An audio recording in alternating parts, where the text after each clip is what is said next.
Welcome back. વડોદરામાં fire વિભાગે જ ભ્રષ્ટાચારની આગ સળગાવી છે.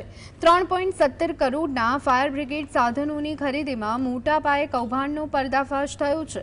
200-300 રૂપિયાની સિસોટી 3200 રૂપિયામાં ખરીદાઈ છે, એટલે કે 10 થી 12 ગણા વધુ ભાવે. લોકોના જીવ બચાવવાની જવાબદારી ધરાવતા અધિકારીઓએ જ પૈસા બનાવવાનો ધંધો શરૂ કર્યો હતો. આ કૌભાંડમાં chief fire officer Manoj Patil, deputy chief નૈતિક ભટ્ટ અને પૂર્વ એચઓડી ડોક્ટર દેવેશ પટેલને સસ્પેન્ડ કરવામાં આવ્યા છે. ગુજરાતમાં કદાચ આ પહેલીવાર બન્યું છે કે એક જ વિભાગના 3 ઉચ્ચ અધિકારીઓને સસ્પેન્ડ કરાયા હોય. વડોદરાના મ્યુનિસિપલ કમિશનર અરુણ બાબુએ કડક કાર્યવાહી કરી અને દાખલો બેસાડ્યો છે.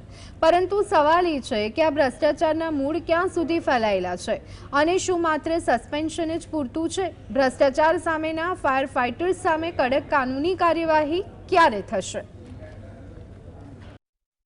તપાસને અહેવાલ રજૂ કરતા આની ઉપર કાર્યવાહી કરવામાં આવી છે. આના આધારે હવેથી આ જે કાર્યવાહી પછી વધારનું ડિપાર્ટમેન્ટ એન્ક્વાયરીનું પણ શરૂ કરવામાં આવશે.